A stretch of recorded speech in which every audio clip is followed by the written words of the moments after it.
Your recorder on too, Jack. You're up and running now. She light on it. All eyes are. Oh, yeah, I know that's on, I just.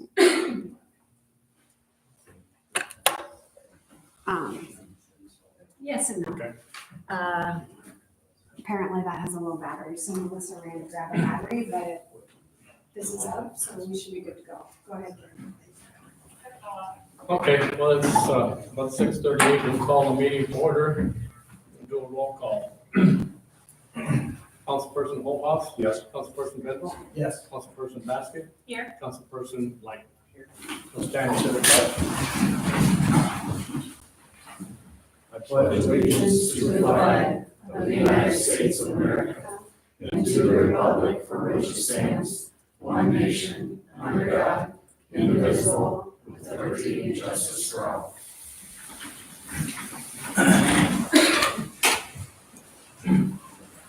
Did we have anybody sign up for?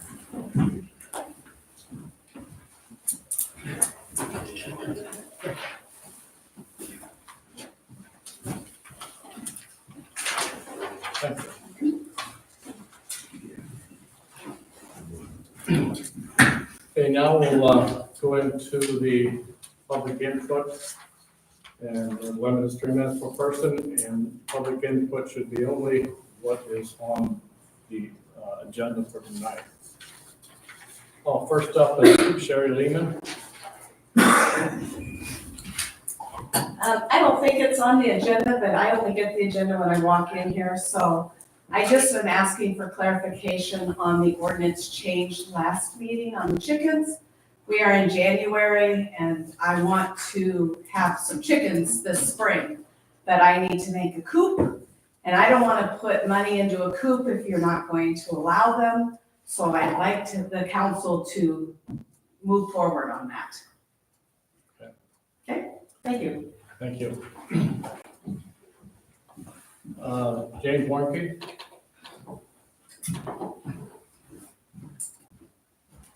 James Warnke, 2675 Madison Lane.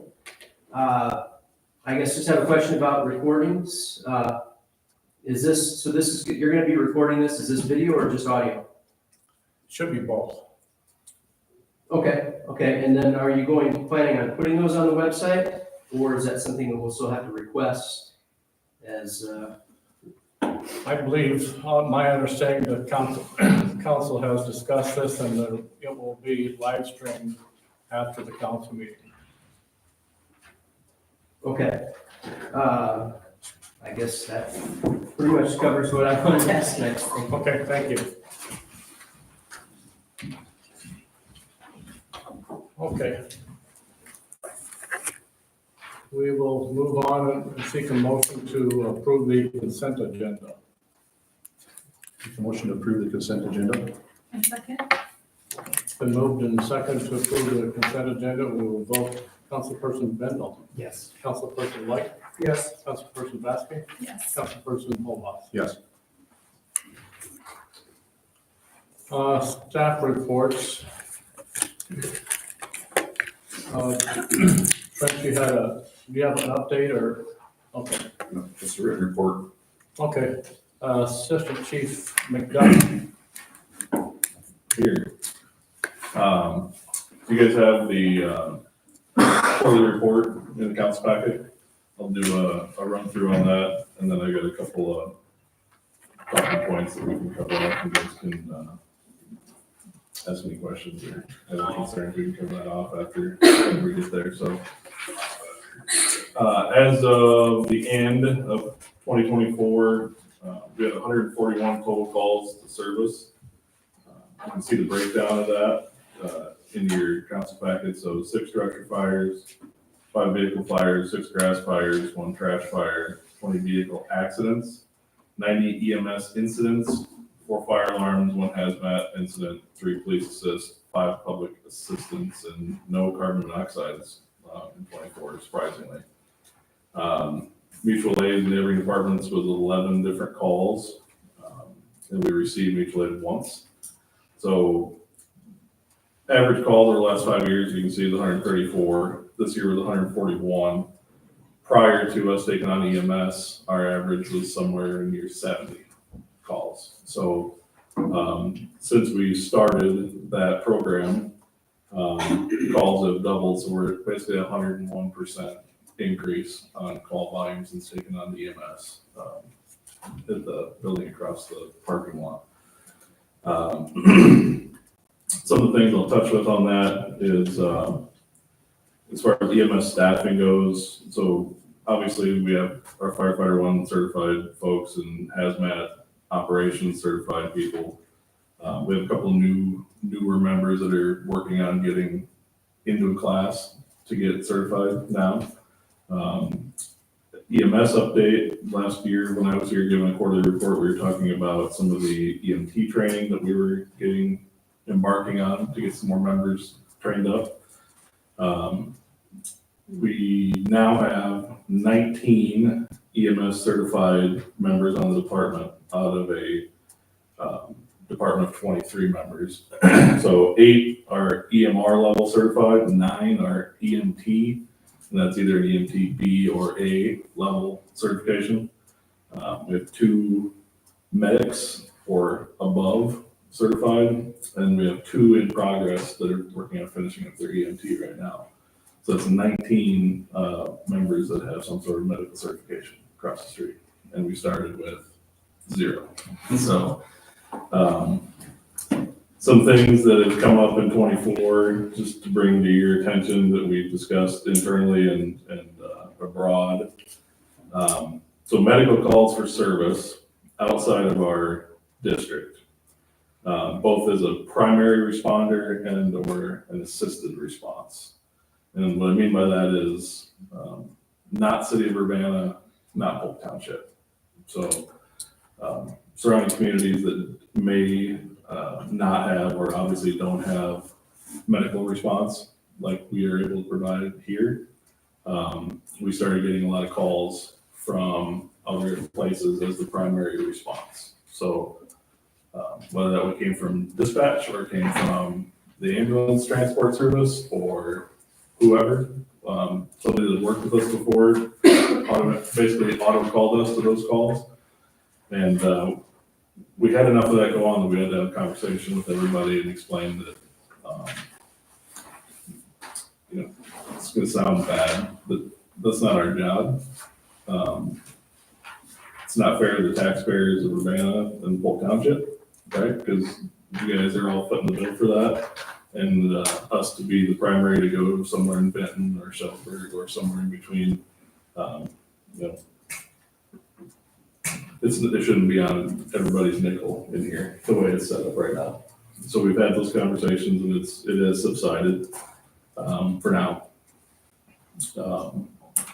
What else comes along with that is burnout. So we're already running double the calls of what we were running before as volunteer service, and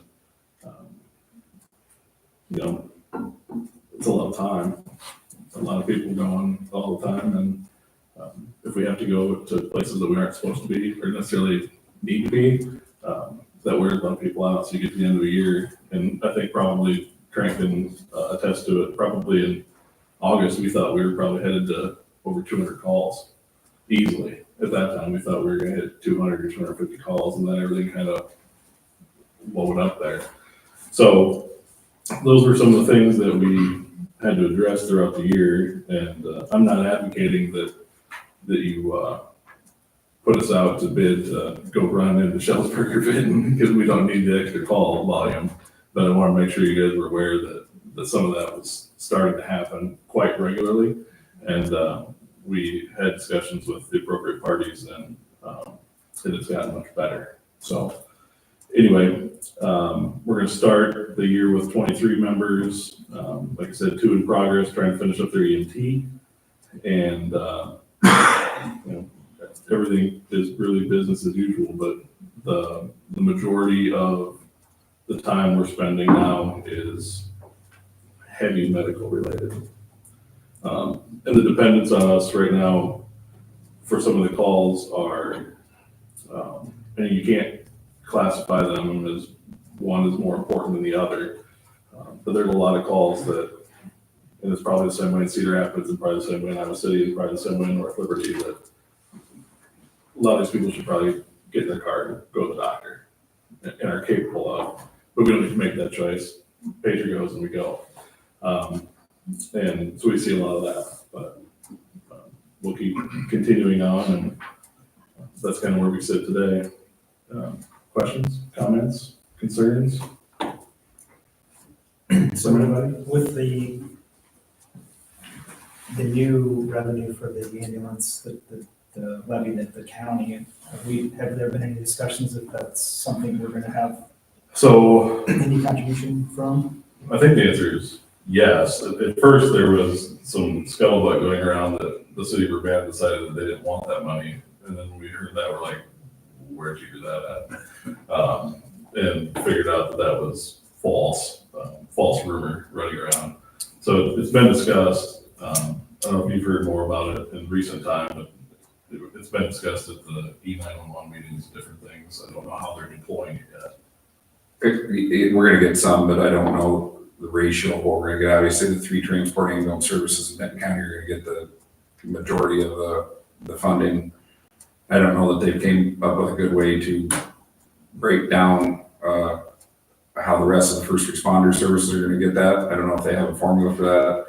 Last I heard, they were gonna basically use it as a reimbursement platform for trading their specific piece of equipment outside of the transport ambulance services. So I think there's a lot of parts there yet on the county's board. If they're basing it off of call volume, I don't think there's another department in the county that runs more calls than we do now. You know, city of Benton proper. I'm positive we run more calls here than they run now.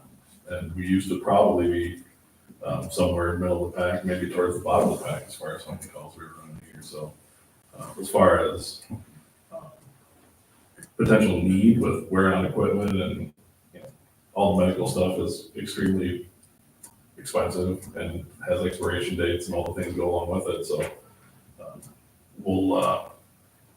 we'll stay in on that until we figure out what it's going to be. We just don't know what it is yet. I think I just add, like, when Mitch was talking about some of the stuff we were going to out of our district for EMS calls, so that for fire response, years and years ago, all the departments in the county and the communities signed a 2080 agreement that we're bound to provide fire apparatus, fire suppression apparatus and personnel to other departments in the county if they request it, and we are likewise. We're not bound by any 2080 agreement for emergency medical service for the reason Mitch was talking about, and as leadership of the department, if we're going to continue to run those calls outside of our district, ultimately that needs to come down to the city of Urbana and Polk Township trustees, because they should be recouping some costs for that, and we wouldn't advocate for it anyway, because as Mitch talks about it, our guys are running enough. We're full. We're busy. Yeah. We're doing what we can do here, but we're busy. Yeah.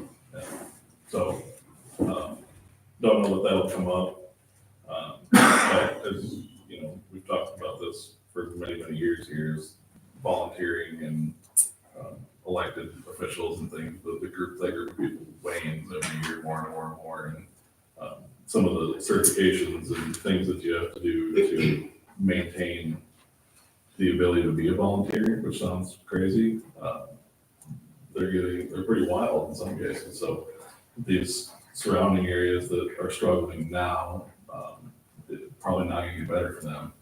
So it wouldn't surprise me that you guys hear from some of those people eventually with an ask of some sort.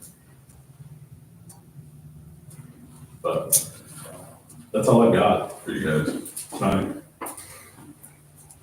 Anything else from Mitch? Thank you. Yeah, you're welcome. Thank you, Madam Chair.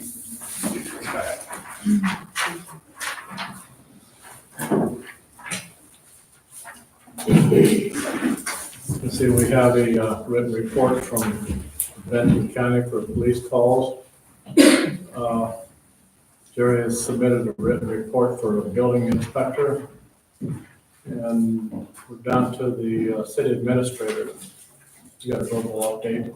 Yes, I actually do have a verbal update. So I would first, I could probably address the, audio video recording. It has been the council's, direction to be able to record or audio the, council meetings. Back in the previous session when we were doing cameras, and we were doing that through Hawkeye Communication, I actually had reached out to them about getting us a quote for just the council chambers.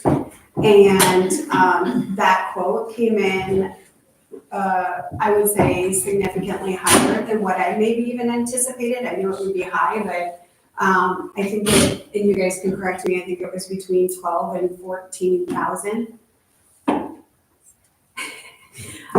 Just for the capability in this room, to record, live stream, do all the things, so that it was also then connected to the camera system.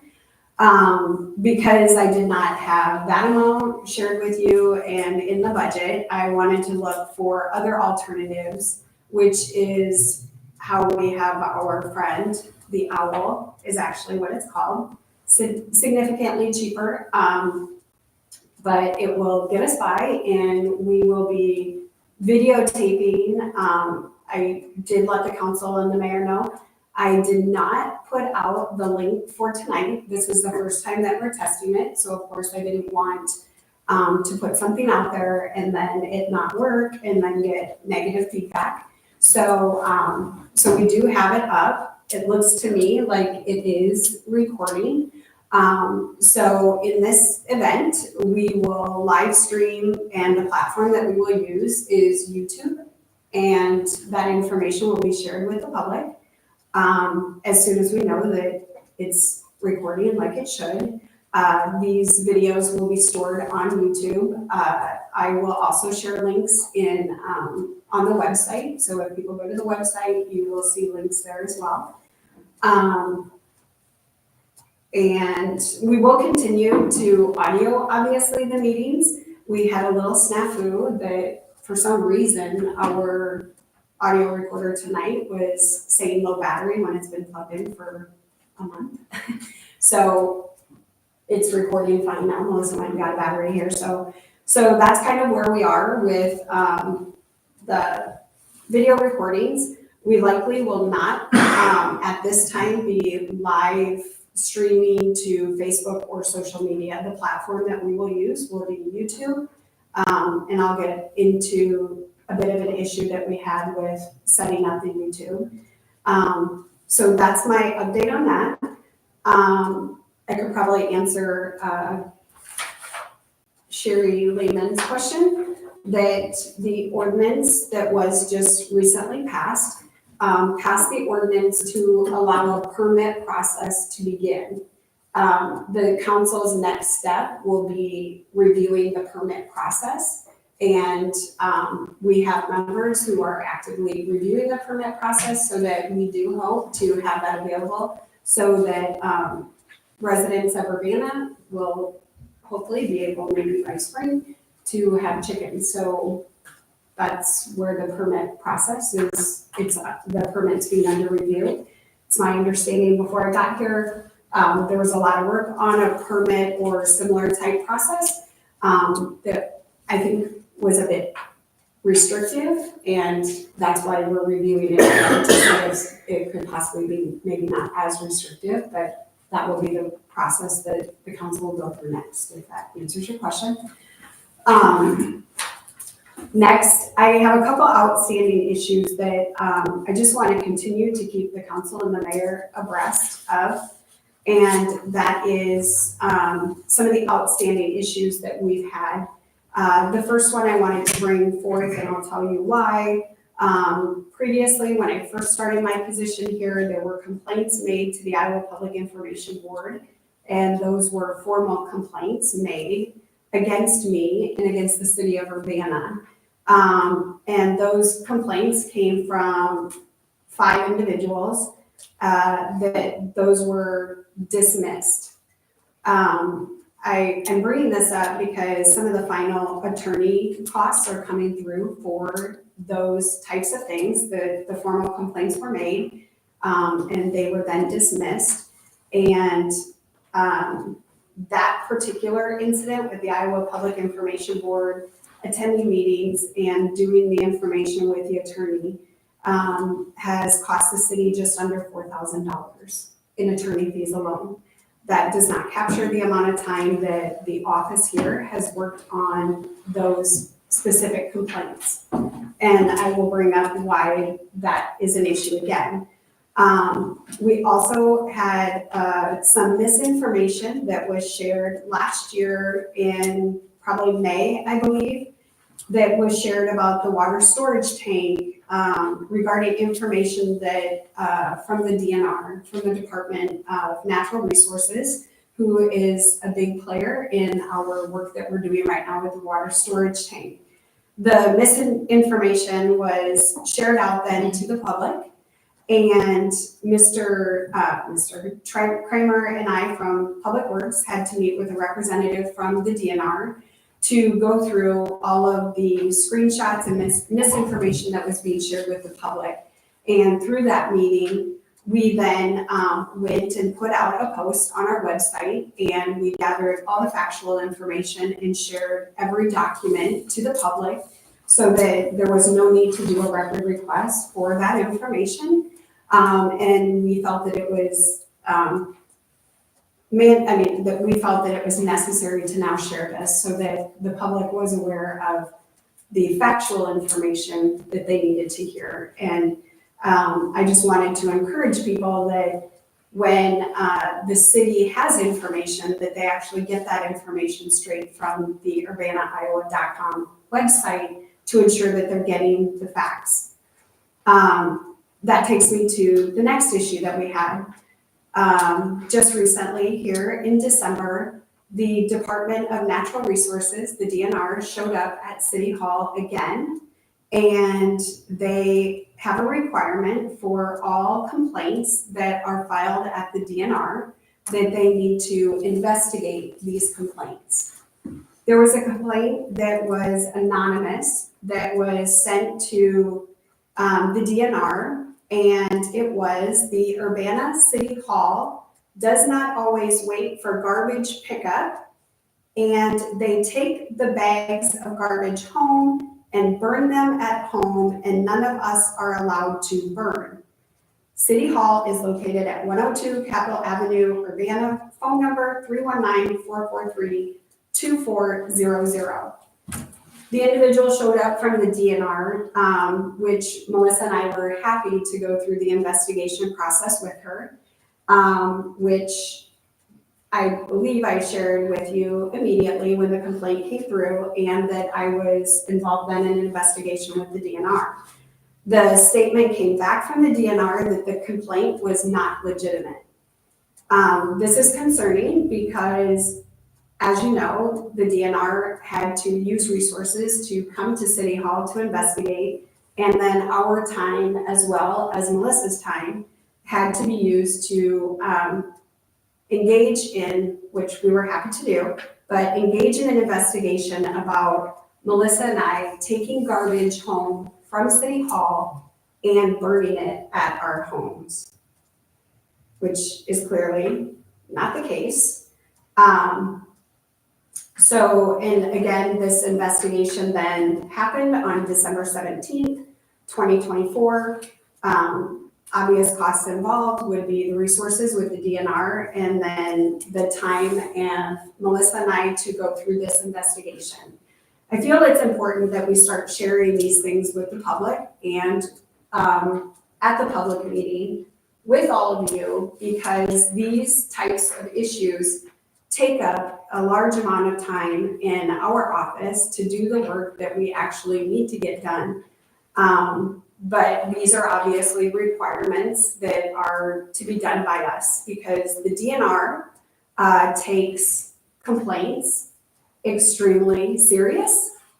The Iowa Public Information Board is a board that is created for the purpose of people who are hiding information or not sharing information accurately with the public.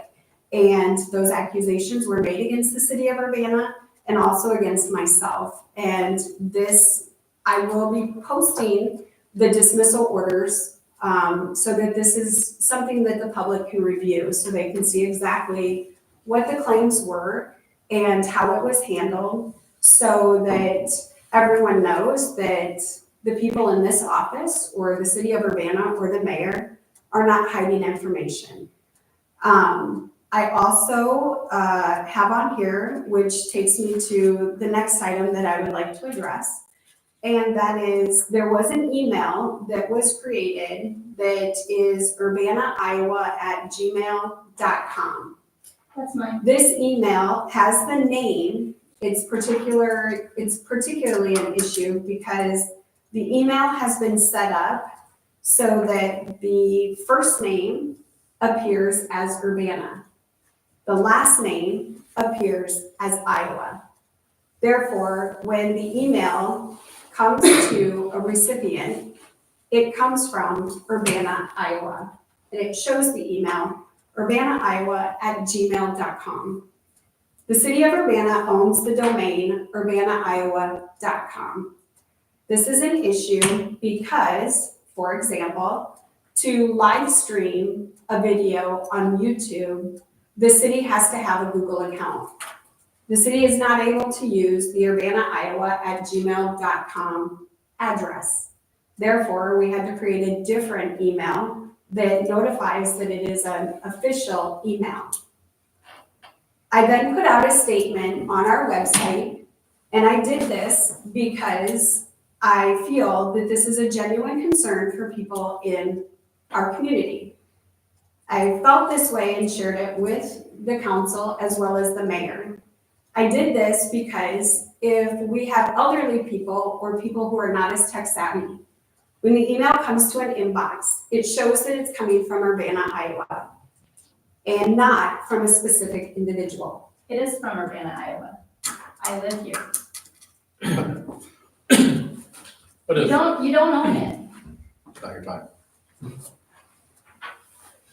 Therefore, this issue was also escalated to our attorney at the city level because there has also been another incident, and this email has been used for open records requests. Again, not an issue other than the fact that we have no control over who is sending the email or where it's coming from.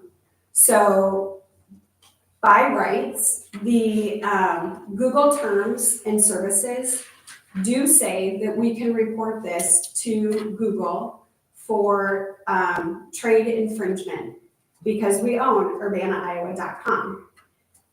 The issue that, again, is coming is that we cannot control where these emails are sent. So if someone else uses the email in the community and it's sent to other people, it is deceptive in that it says it's coming from Urbana, Iowa, and does not have a signature that is released in the email, and it does not have a name associated with it other than Urbana, Iowa, which, of course, urbanaiowa.com belongs to Urbana, Iowa, the city of Urbana. On Tuesday, December 17th, I sent an email to Troy Burkhart, the Department of Transportation, and the Superintendent, John Elkin.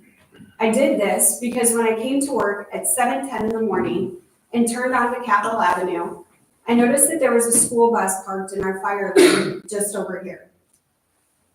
I waited In the and parking lot. the school, you were not in a parking lot. That's a parking lot right Okay. there. I just want you to know, no, you told That's- her, she told my boss that I was stalking her essentially. And my first stop is right over she here. has the floor. I was a minute ahead because the weather was She has bad, the floor. whatever. Go ahead. So this was reported. It was reported because this is where our fire emergency vehicles exit in the morning. And there was a school bus parked in the lane, not in our parking lot. Not in our community parking lot, not behind our building. I kindly reported it and said that this is twofold. That we cannot have a school bus that is parked in an emergency lane because it is in the way of our emergency vehicles exiting the building. Number two, I also said that the individual that I believe to be in the school bus, and I provided pictures. Is Regina Warnke, that's what you said to my boss.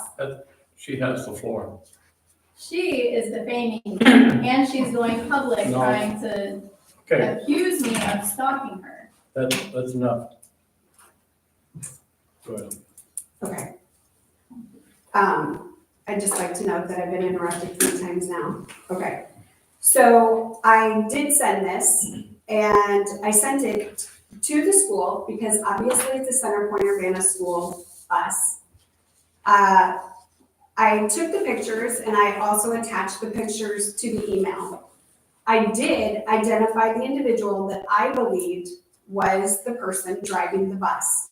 I also indicated in the email that the person driving the bus also tends to like to point out when the employees at City Hall come to work and leave work. I then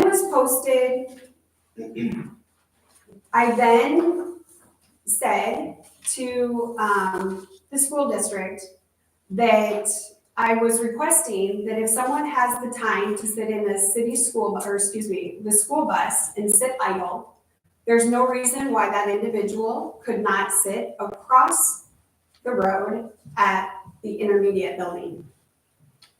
And when so then I did receive an email back. I let the mayor know, I let a council member know, and then I also forwarded the emails to city council as well as the mayor, letting them know that I went ahead and contacted the school, which is well within my role as the city administrator. I also wanted to make sure that if something could be done, that it should be done, and it should be done immediately. Because oftentimes, there are calls by our fire department, not only for medical calls, but fire calls as well. And that's not necessary for a school bus to park in our lane. At this time, I did receive an email back from Troy Burkhart. He did let me know that he had received my email. He also said that if there was a particular request such as this, that I go ahead and have that information go through the mayor and the city council.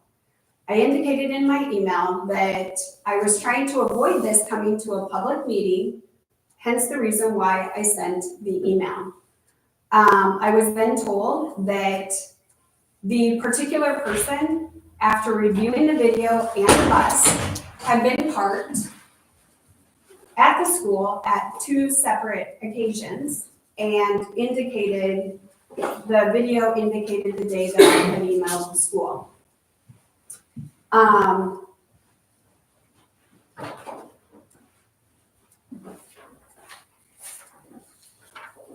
I was then later notified that a memo and an email was sent out and that they would like to stay informed if there were any buses that would continue to park in the fire lane and that I should email or call them, and provided the information.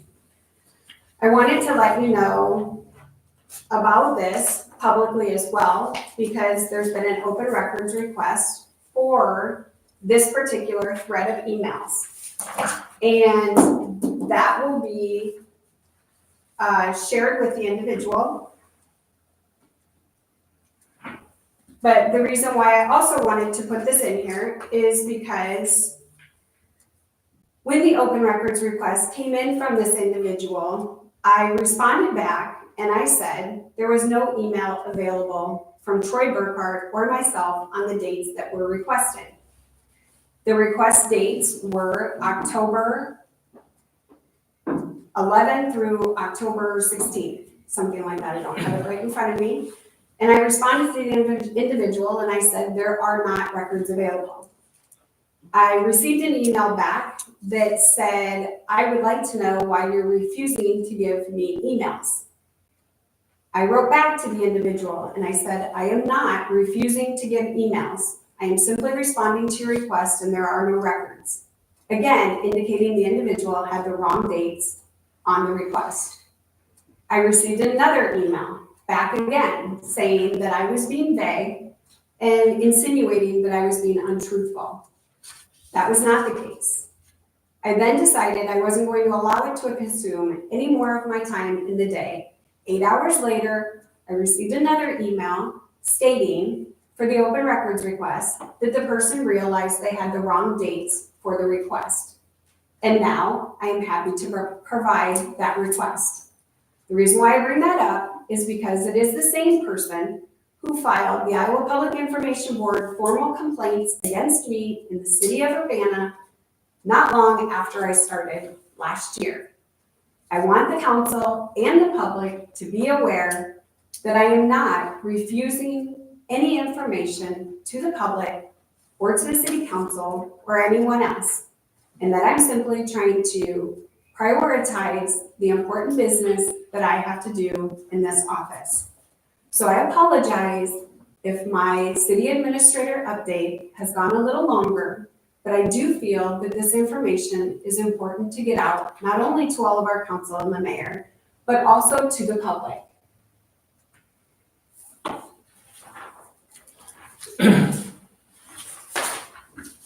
Okay, thank you. Thank you. And the city engineer has a written report update, so that'll finish the staff reports. And we have, I want to jump to new business because she's got a lot of things going on, so I want to go down to item F on the new business. Update on special election with Gina Edwards from the Benton County Auditor's Office. Okay, Gina, first of all, thank you for coming. Gary and I do appreciate it. You can come right up here. So Gary and I actually called Gina, and we've been in close communication since we had a petition filed with us regarding the vacancies for the 2 council positions. And Gina has kindly decided that she can come and speak with us tonight. We want the public to be as well aware of the process that's going to happen for filling these positions for the council vacancy. Because there were 2 at different times, you're going to talk about how it will be specified on the ballot, but also the information that our public needs to do paperwork for those positions and how that's going to work. So I appreciate you coming. Yeah, so I'm the deputy auditor for the county. I've been doing elections for several years. I wanted to just kind of clear the air because we're going to be the filing officer. Normally in a regular city school election, I have the city clerks be the filing officer, but I just thought with everything going on, we would take on that ownership in our office. Since you guys do have the 2 vacancies, one expires in 2025. With that meaning, because vacancies are kind of confusing in general anyways, but what happens is that vacancy, because I don't know if you guys made the formal motion of the date yet. We're doing that after, Okay, actually. so what I'm gonna be talking about is insinuating that you guys are gonna approve this date. So you're gonna have the special election in February.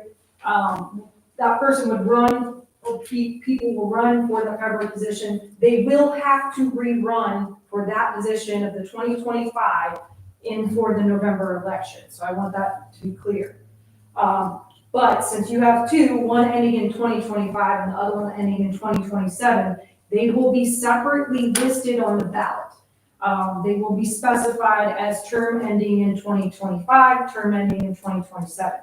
With that being said, when people are filing their paperwork, that paperwork has to be specific and stating those dates. What the Secretary of State's office says, because I forwarded that information on to Gary and Jennifer there, is if it is not specified, it goes on to the later date. So what that means, if people don't specify that it's the 2025 one, it's going to be assumed that it's the 2027 one. So if people don't have those dates correctly written on that paperwork, it's all gonna be put on for one race. So that's where I do want to make that crucial to know. So what I did do, I didn't know, And then can they be put down for both? So for example, can they be put down for the one position that ends term 2025? And then if they don't get that, can they be put on? I'd have to look up the code, but I don't believe you can be listed twice on the ballot. Okay, I just wanted to clarify that was a question. Yeah, so I do have examples, I mean, they're just pretty vague examples of what the paperwork is. And I do have, actually paperwork, if anybody wants to take out papers, I have those here as well. But I do have examples of how it should be listed. So I just did 2 candidates for each, the 25 and 27.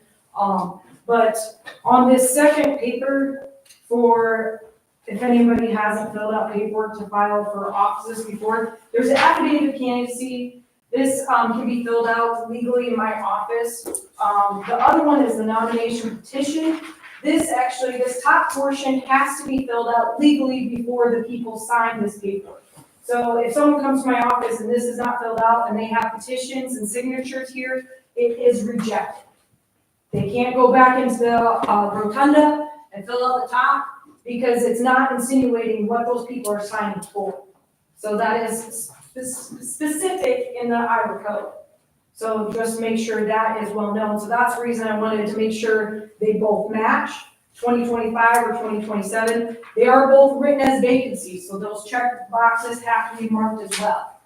So, like I said, I do have several copies if you want to see what they look like, but if there's any questions or concerns, please call our office and we can go over that stuff with you. What's the minimum amount of signatures needed for this? It is 10. We always recommend, I don't know if you guys want more, I can give, like I said, I did 8 copies. This is the paperwork that we need to fill out. Yeah, correct. And I don't know if the council. So, like I said, I brought, I didn't know how many people were interested, so this is the paperwork that you would have to fill out and turn into my office. There's 6 copies. I have on there the filing deadline. Sorry. Yep. The filing deadline, assuming that the date that was told to me today is going to be approved, and the minimum number of signatures. So. Does that cover what you guys? Right, before we get the signatures, we need to come to your office. No, so the top page of the affidavit of candidacy, that can be filled out in my office when you file papers. The top portion of the nomination petition has to be filled out before you get signatures. The reason for that is if you're going around getting people's signatures, technically they don't know what they're signing or what you're running for. So that is the reason that needs to be filled out before you're getting signatures. We always recommend getting more than is required because someone could contest a name and have it rejected, and that goes into a whole nother legal matter. So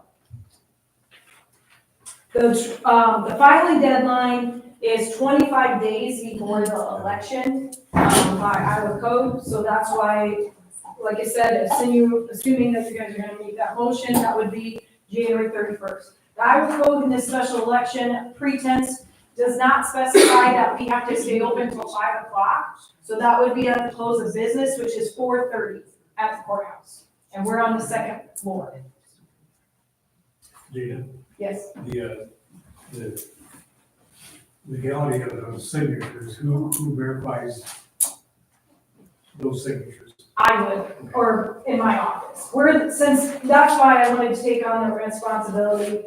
I wanted to take that away from the city clerk administration. I'll just take that on, and that way I'll be looking at those. I'm the filing officer for this election. In a normal city election, I usually have the cities because, I have so many cities in the county. It's easier for someone to go to that city. you guys are just not lucky enough that I just designated our office to do that for this election. So, there's just a lot of different variables in this election, so that's the reason I just thought it'd be easier if we took on that responsibility for you guys. Thank you. I'm not sure who you handed them to, but can we get the extra copies? Yep, too? I was gonna make Because- those for you. Yep, any extra copies, because we have other people that may want those. Oh, these are the examples? Not the examples. These are the Did you get actual- extra copies? Yeah, like whatever. These are Randy to can. turn in papers. Do you have additional copies that you're holding? Because we No, have those other are- people in the room that. No, these are These the are the extras. extras? Perfect, And these are the examples. perfect.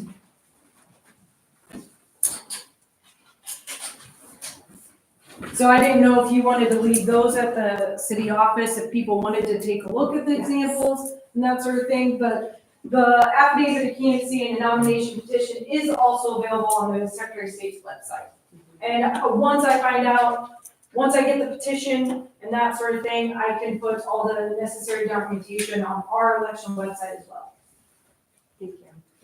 We should get that too this week. Tomorrow. I was gonna say, you guys are gonna do it tomorrow morning. We're gonna file it tomorrow morning. Tomorrow morning, the The petition petition will will be be filed tomorrow morning, yeah. What time? I open at 8 here. So I also have already shared with Gina, I sent her, the example, social media post and website post that the city will put out, which will have all the links that anyone will need. Also indicating all the contact information for Gina's office, as well as, the links, I think, to the Secretary of State, all of that. So, we've reviewed it, so I think the only thing left to add in there is the discussion of the date, which is what they'll do next. As I say, yeah, it'll just be, once I get the date, I can go on with my vendor and that sort of thing. Because they turn in the petition tomorrow, they actually don't have to legally give it to me, or the minimum requirement to give me notice for election is 32 days. When I was talking to them earlier today, I was encouraging that we give the public more time, because especially with you having 2 races on there, I don't want to be last minute rejecting papers and having, minimum signatures is 10 signatures, but still, it leaves people a little upset at me. So, if we can get more information out there and give the public that much more time to get the paperwork settled and get that situated, so. Any more questions for Gina? Just one thing, Gina, somebody who has Parkinson's disease and cannot legibly write their name. However they write it. That's how elections go. If someone's filling out paperwork, it's just however they write it. They can use an X, it's just however they sign their name. Dittos are acceptable, but, it's, try to encourage people to not use dittos when they're filling out the nomination petition, so it makes my job easier. Okay, thanks for coming. Yep, not a problem. Thank you. Yep. Okay, we'll go back to old business. I may consider resolution 2025-75 credit card policy revised from 2022-16. Motion to approve. Second? Been motion second to approve that, resolution 2025-75. We'll vote. Councilperson White. Yes. Councilperson Bedwell. Yes. Councilperson Basky. Yes. And Councilperson Holbhouse. Yes. Consider resolution 2025-78 to appoint Emily Taylor to the Park and Playground Board. I would make a motion to approve 2025-78 to appoint Emily Taylor to the Parks and Playground Board. Second. Been moved and second to, for resolution 2025-70 or -78. We'll vote. Councilperson Bedwell? Yes. Councilperson Light? Yes. Councilperson Holbhouse? Yes. And Councilperson Basky. Yes. Item C, consider resolution 2025-79 to approve professional service agreement number 1 for Hall and Hall Engineering. It should say amendment number 1. So all this is, so we routinely look at our billing rates and occasionally we will raise rates just like everybody else. And we've decided this year to raise our rates. It's the first time we've done it in 3 years, and it was 5 years before that. So what this is, we have a general services agreement for our engineering services that don't necessarily fall under a specific project like the tanker booster, but just the general engineering day-to-day type of work that we do hourly. So this will adjust the rates that we normally charge for those. So thank you for that. So if you guys caught that, I wrote agreement by accident and it should say amendment number 1. It doesn't change any of the other terms. No. Make a motion to approve. Second. Been moved and second to approve resolution 2025-79. The vote, Councilperson Vasky. Yes. Councilperson Light. Yes. Councilperson Bedwell. Yes. Councilperson Holthouse. Yes. Consider resolution 2025-83 to approve the Iowa DOT agreement for services to provide grooming the snowmobile trails along the highways.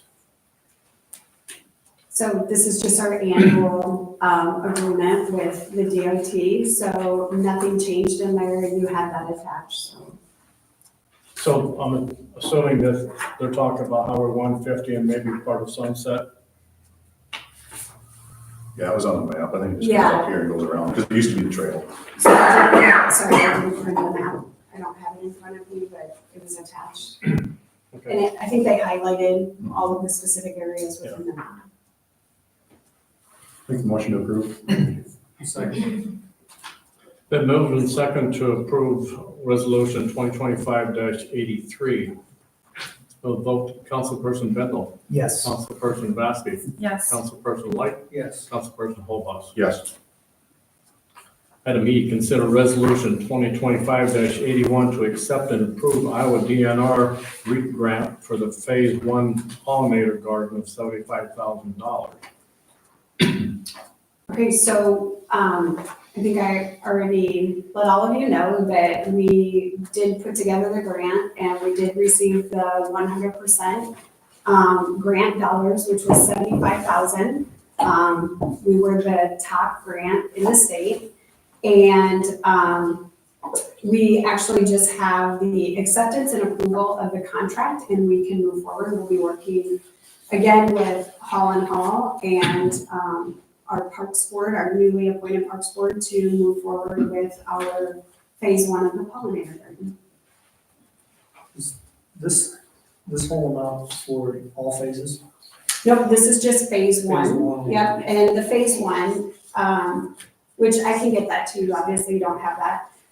There's 2 maps. Part of Phase 1 includes not only the pollinator at the lot that is on the corner of Union and Wood Street, but also an area at Central Crossing Park that will have part of that as well.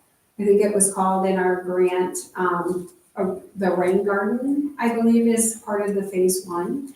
And we'll coordinate that with the installation of the new playground equipment and the work being done at Crossing Park. A motion to approve resolution 2025-81. I'll second. Been moved and second to approve resolution 2025-81. We will vote. Councilperson Holthouse. Yes. Councilperson Light. Yes. Councilperson Vasky. Yes. And Councilperson Bendel. Yes.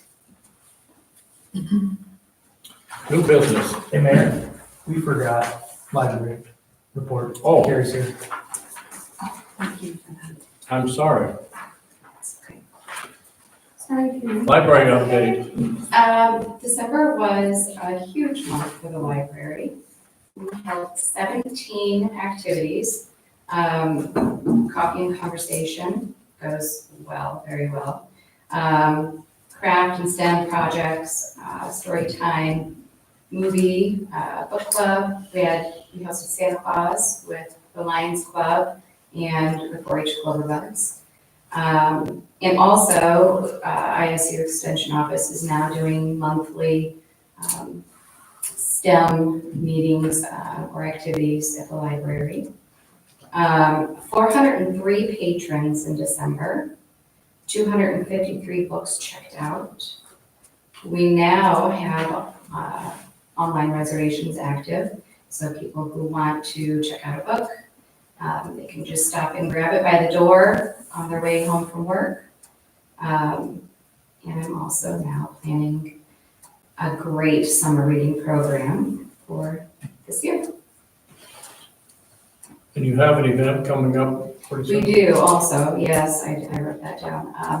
We're gonna have a soup supper hosted by the Friends February 1st in the Community Center to raise money for the programming this year. For your summer program, are you taking donations for prizes? Is that kind of what you're doing? We just talked about this last night. We're going to send out a letter. I've got some little weekly prizes, but we will need prizes for the end of the program. And you said the soup supper was February 1st. 2/1, and it's here at the community center? Yeah.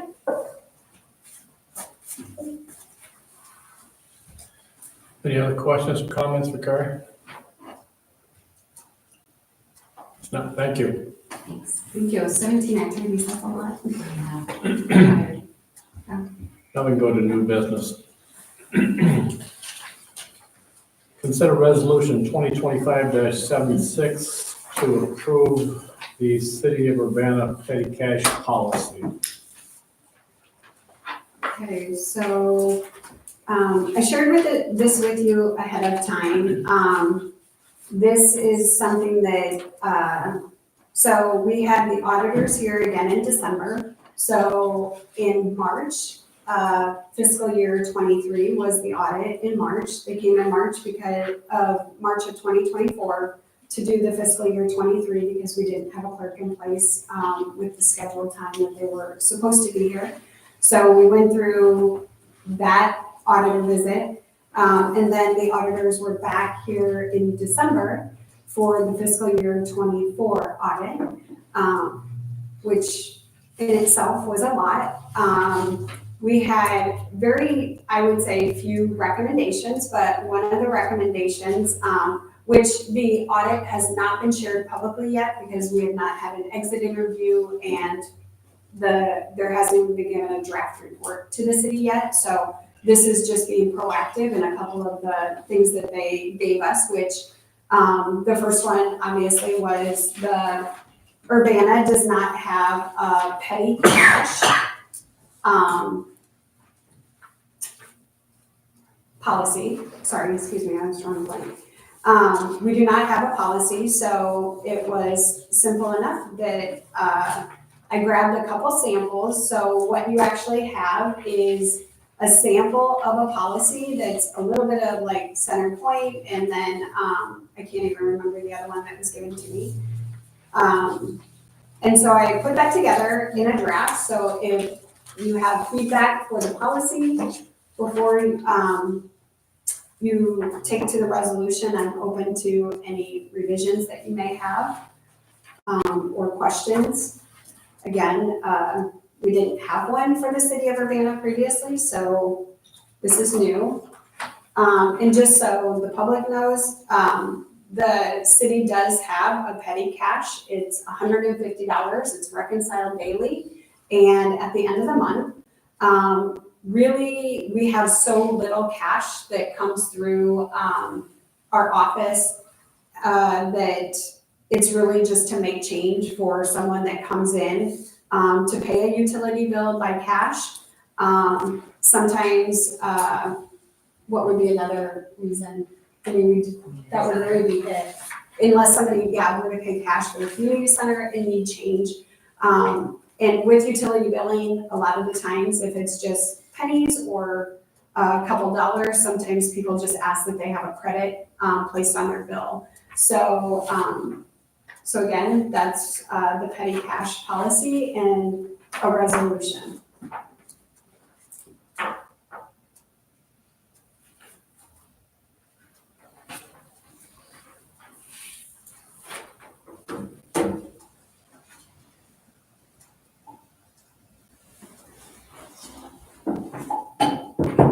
I don't really have any concerns with what's listed, so. That's pretty consistent.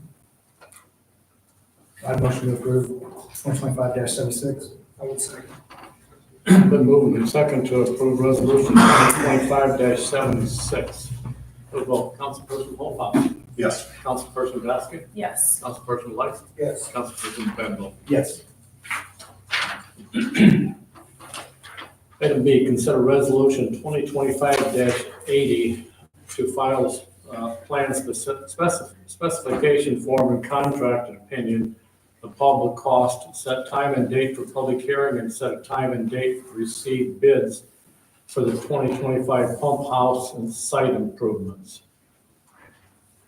Okay, I will ask Matt Johnson if you would like to say anything regarding the submission of the file plan specifications. Those will be what we will keep here. Yeah. Just like we did for the water storage tank, correct? Yeah. So we will have those on file. An example, I think, right in front of you, if you don't mind just pointing to it. I printed off the information that was previously given, all the files, specs, contracts, probable costs, all of that information when it was provided from Matt. I printed it off, made copies available here. So we'll do that process again for the pump house. So tonight I would propose that we do the public hearing at the next regular scheduled meeting, which would be February. Anybody? 12. Yes. Is that right? February 12th? Mhm. And we would just do that at 6:30 like we normally do if that works for you. Yep.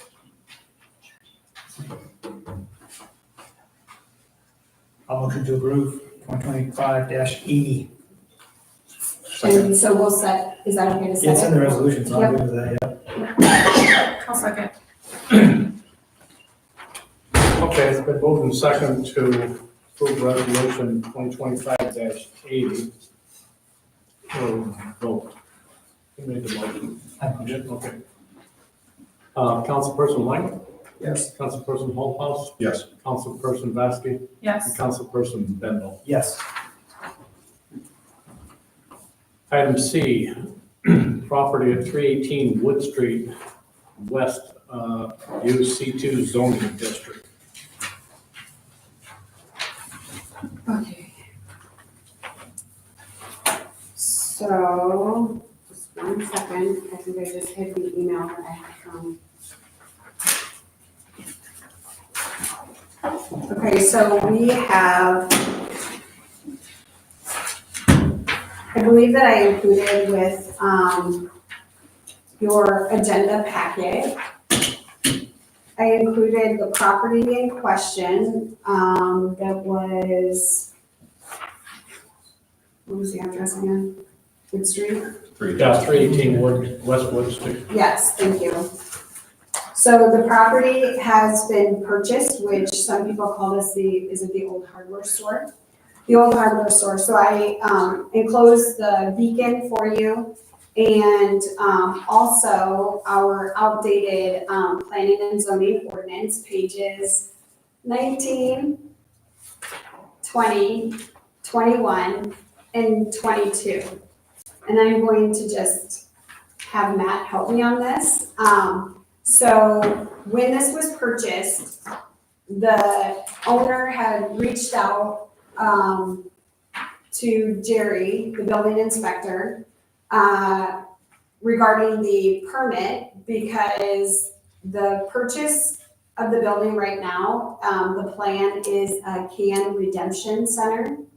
And so what we need to do, because our planning and zoning is just a bit outdated, we need to approve or have a discussion or not approve the consideration of this as a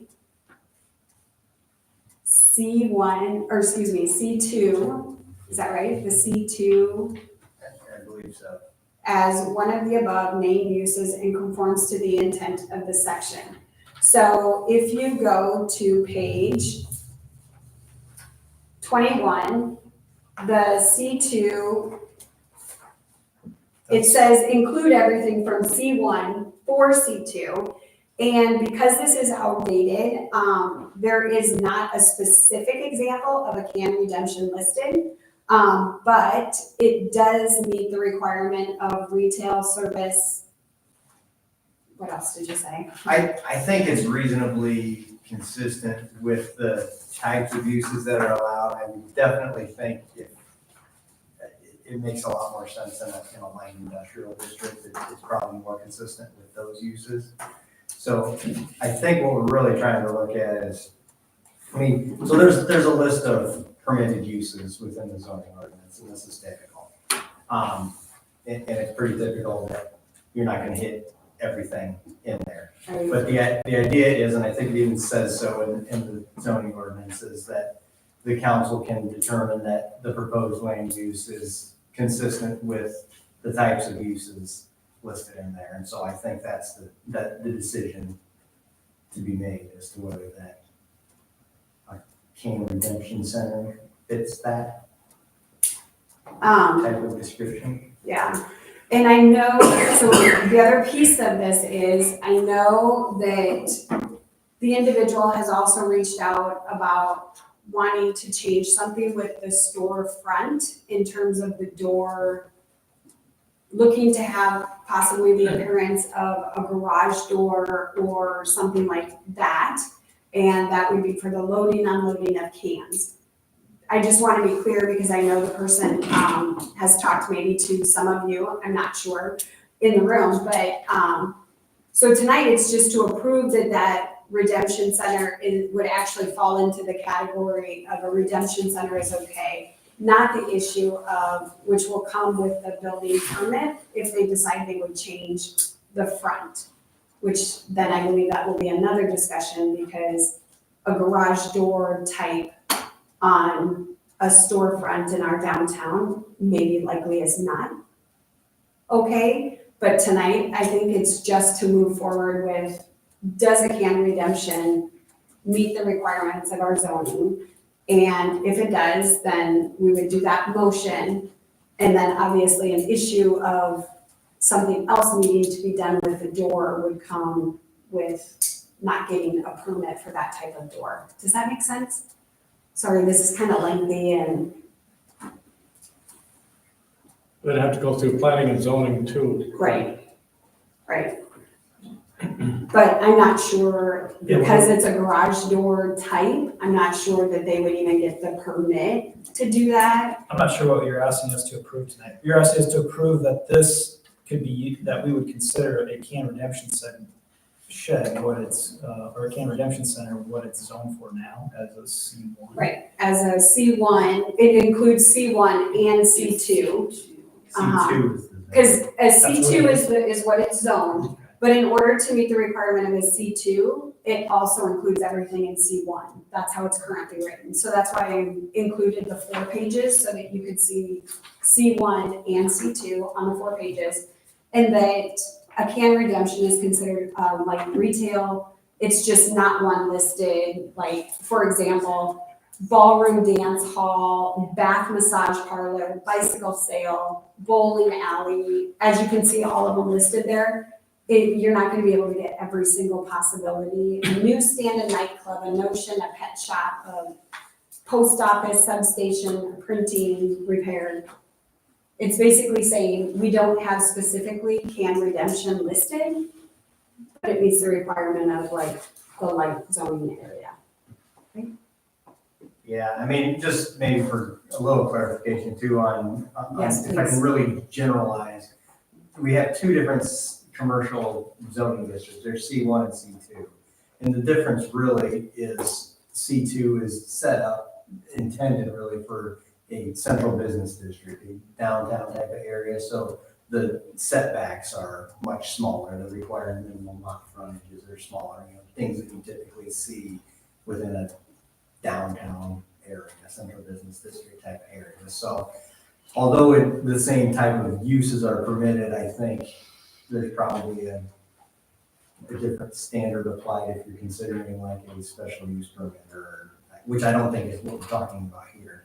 That would be a zoning decision. We're talking about whether or not it meets the intent of the zoning. Well, I mean, you took time and went and looked at other communities, downtown districts, and what we could do to bring ours back to life, and I don't know if this fits that bill. I think the Bowwood shop definitely is, I would consider that light industrial, and nobody seemed to mind that going in there as a C2, or whatever that is right there, C2, I'm assuming, so. But as far as changing the door to a garage door, I mean, I would have reservations to that. Yeah, that's not part of this. No, it isn't, but I'm just saying, Yeah, I think it would make sense for them to come talk to us about it, but what their plans are. well, would this have to be passed in a resolution anyway? To change that zone from C1 to C2? It's We're not changing. No, we're the not request is changing. not I'm just changing. adding to it. It's just in our ordinance, it says, so Okay. because it's not specifically listed, it says any use which is found by the council to be a use similar to one of the above named uses Okay. or conforms to the intent of this section, and can distribution center is not illicitly mentioned. Right, so I believe it's just a simple motion that the council considers that yes, you would agree that it is a named use and conforms to the intent of that section of the ordinance.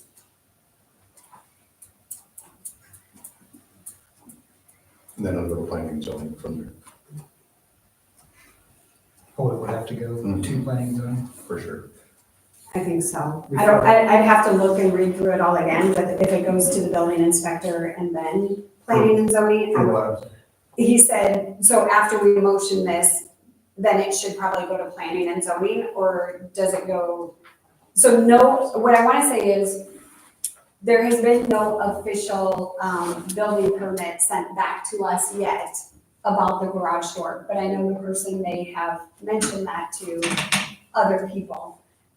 So that's why I wanted to be clear that that comes at the next step, and that would either be, I don't believe that there's any action needed by the planning and zoning commission. I think it's just If the building. if they were permit. requesting a change of zoning, then yes, but that's not what's being requested. You So know, basically it would be, I think, if I'm understanding Jerry's email, it would be that the garage door may not get the permit and they may have to look at an alternate way to make that work for can redemption. I mean, Because they've also talked about changing something with the sidewalk and, the reservation I have is, and why I think it probably falls more into light industrial, is the noise. Cans and bottles clanging and crunching all day there, potentially, would be a disturbance downtown to customers, business goers. There's a place for sale right next door that is being marketed as a home. So, or potentially a one-bedroom home, the old bank building.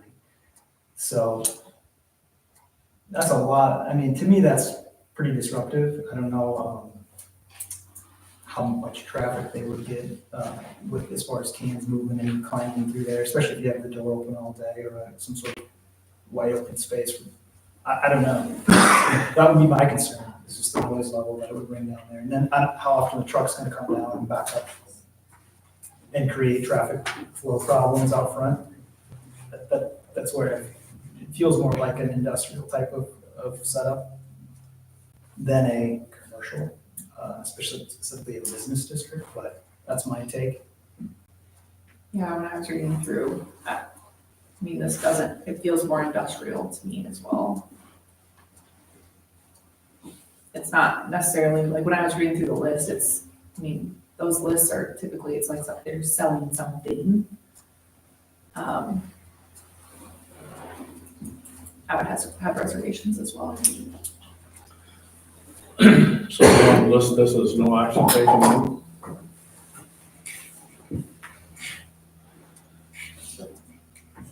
Okay.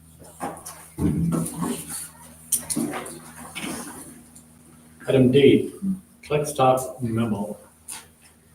okay, So I shared a memo,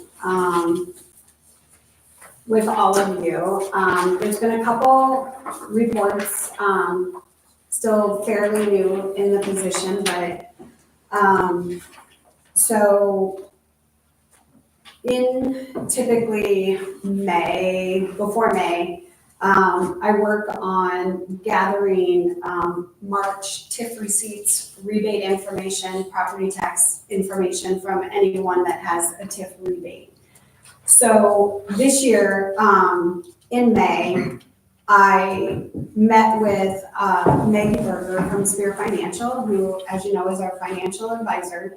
And she took me through the tax valuation process for how calculating TIF works. I think I shared that back in May or June with all of you, because the development agreement with ClickStop, I think we call it ClickStop number 3. The development agreement was, I think, put out in October of 2015.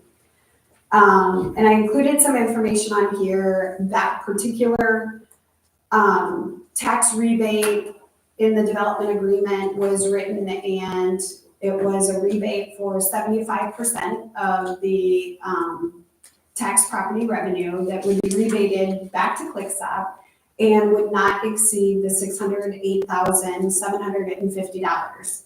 I started analyzing the ClickStop, and when I reached out to Maggie, I asked Maggie, because obviously we had, I think it was $51,000 that was budgeted for the ClickStop rebate, which would have been for paid out to ClickStop in June of 2024. I noticed then that in our budget that had been created for the past 3 years, that same number was carried over 3 years in a row. I reached out to Maggie because after going through the tax valuation process with her, I didn't understand how we could possibly get the same number in the budget and the same number 3 years in a row. And she said that's not possible because they wouldn't have paid the exact same taxes. So I wanted to analyze this deeper, obviously, because any kind of TIF rebate impacts our budget, it impacts what our person is rebated, but it also then impacts the TIF indebtedness report that is submitted to the Benton County auditor every year, which then impacts the urban renewal report that is also submitted then to the Department of Management. None of these particular documents were lining up for me. I wanted to be very clear, number one, that I understood the process before reaching out to ClickStop and sharing any information with any of you or publicly. So through my analysis, after gathering all the receipts from ClickStop, gathering all the ledger receipts from Benton County, I realized last year that the $51,000 that we had in our budget for ClickStop was not enough to meet the actual requirement. Because during that process in May of 2024, our financial office has very specific spreadsheets that are created in their office, but also at a state level. And that's where calculating TIF, someone cannot just go to the Benton County Beacon, for example, and see what ClickStop pays for property tax, and then think that they can figure out from that what our rebates would be to them. Does not work that way. It's actually a very comprehensive formula that's put together, and then from that, dollars get put back into Benton County, and it's pretty comprehensive. So you can imagine my feeling of there's a lot of things not lining up, and I needed to go research further into why some of this wasn't adding up. So I also then took everything from our general ledger back to 2013. So I took everything that we had collected from ClickStop and what we had paid ClickStop from back in 2013. After analyzing the actual receipts from fiscal year 19 through fiscal year of 2024, I have some detailed findings that not only impact ClickStop, but also impact the budget here, in addition to reports that have been submitted to not only Benton County, but to the state. I found first that ClickStop actually did not receive their fiscal year 2022 TIF rebate payment. So the dollars would have been collected and they're obviously still in our cash account, they're still in our TIF account, but ClickStop actually was not physically given the payment. The payment that is owed to ClickStop for the FY 2022 TIF rebate is $68,838.80, which is all shared with you. So last year, when I realized that the budget had only 51,000, but the payment was going to be, I think it was 71,000, we did a budget amendment to reflect the difference. So obviously, for this purpose, this will be listed on a budget transfer and amendment that will be coming up hopefully here for February. The next piece that I found was ClickStop was underpaid during the fiscal year of 23 for their TIF rebate. The city owes ClickStop $14,876.33. Again, the same amount, which was $50-some thousand. They were shorted because that was not the actual amount owed to them. So we owe them the $14,876.33. So this will also be included in the budget transfer that you will see, and an amendment coming up in February is when I hope to have it, which an amendment comes with a public hearing. Based on the tax valuation, and of course, since we would have done the budget in March and then certified in April, and because I didn't have this information then, I had to go by what was already in there, which was that 51,000. The ClickStop TIF rebate that's owed for June of 2025 is $103,213.69. This too will be reflected in a budget transfer and an amendment that will come up here in February. Total, you would think I would put that right here on my memo. It's okay. 181,000 something will be the total. So what I want to reassure you is the dollars were collected in the TIF. Those dollars were requested and collected in the TIF. That TIF was reported. It was just reported incorrectly on the TIF indebtedness. So this does not carry over into another fiscal year and create another nightmare for fiscal year 25. My recommendation, which is based on recommendation with Maggie in December after the auditors were here.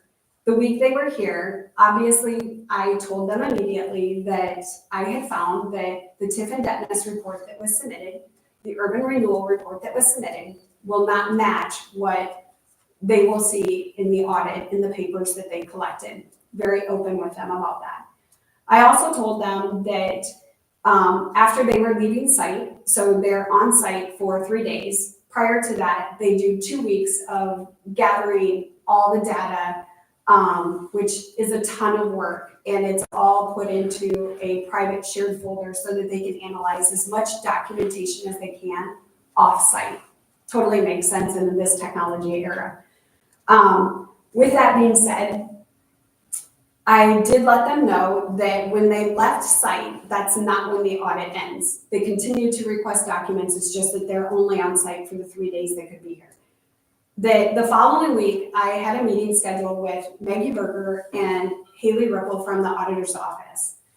That meeting took over 3 hours for the three of us to go through and correct what needs to be refiled at the Benton County level for the TIF indebtedness, what also needs to be amended then for the urban renewal, and that this can be paid out to ClickStop prior to June. So after we do the budget amendment, after we do the transfers, like I said, the dollars are all there. I want to be very clear, the dollars are there. There is not missing money, the dollars are there. The process of going about it was not done correctly. Again, that was prior to me coming with the city of Urbana, but I wanted to be able to explain this very thoroughly because it could likely, obviously, show up as an item on the audit, which will be coming out. But I also wanted to be very clear because I've had conversations with QuickStop. They were totally understanding. They were very willing to share items with me that I requested. And I let them know my findings immediately when I sent all of you the memo. Now that I know the direction that we can do our budget amendment here for February, I wanted to make sure to share all of this with you. Again, there's no missing money, but how it was budgeted and the process that should have taken place was very different. So I wanted to make sure that that was shared tonight. How long is this number 3? I forget on that. Is this one roll off? Is it 10 years? This one is done after June This is the last 2025. payment? Yep, this will be the last payment. So I apologize for that. It's long-winded, but I just wanted to make sure. And if you guys have any questions, I've shared most of this with Gary on an ongoing basis, and I've tried to update you all via email. I know Shane probably had not received that. That would be prior to him coming on, but I think it's good to have the explanation because that will be obviously paid out here soon, and the public should know that too. Okay, thank you, Jennifer. Yes, thank you. Thank you, Mayor. Gwen's here. You didn't have an agenda. Can we move further? So I believe, so Gary and I talked about that. It was initially on the memo for the Lions Club. Okay. And then I believe that that's going to now go to our budget meeting that's Okay. coming up. Yeah. So I already shared the memo from Gwen. I had a conversation with Gwen. I apologize that she's still paying, but hopefully one of the 2 dates coming up will work for her. So thank you for bringing that up. Okay, I'll move on to item E. Consider resolution 2025-84 to set a date for the city of Urbana, Iowa special election. Okay, so I just want to run through this really fast. 2025-84, Gary and I have been working very closely with Benton County Auditor's Office. Obviously, I wanted to be very detailed in the resolution of the process that's happened because like Gina said, it's a little confusing possibly to people because we did have 2 resignations that came in and the time frame in which that came in. The city did not want to file this during the week with the holidays because once we filed the petition, we're put on a deadline. And we didn't want people to not be able to turn in paperwork because maybe they're out of town or they were traveling. So I know you guys, did I send this to you today or yesterday when I got that? Yep. Yesterday or today? It was today. Was it today? So anyway, I just wanted to put that out here that the resolution will be saved. I don't know if it's on the website actually with all of this, because we did just get it back in a short time, but very clear that Armin Martin's resignation, a term will end December 31, 2025. Shane Light has been placed in that position. At the same time around Shelley Lala resigned her position on November 27.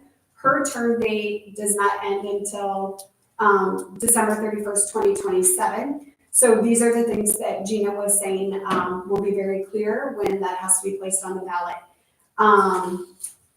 The special election is, I would like to propose in the resolution, Gary and I thought, November 25th, thank you, Tuesday, February 25th. February 20th, yeah. I'm sorry. Tuesday, February 25th to hold the special election. And basically, hopefully tomorrow, we will file the petition with the Benton County office so that there will be hopefully a good amount of time there that patrons will have to be able to submit paperwork, get it in, and hopefully all of that cooperates. So this resolution is for a special election on Tuesday, February 25th, 2025. Make a motion to approve. Second. Been approved and second for resolution 2025-84. So vote, Councilperson Vasky, Yes. Councilperson Bethel, Yes. Councilperson Light, Yes. Councilperson Holthouse. Yes. Motion for adjournment. A motion to adjourn. Second? All in favor, say aye. Aye. Opposed, the same.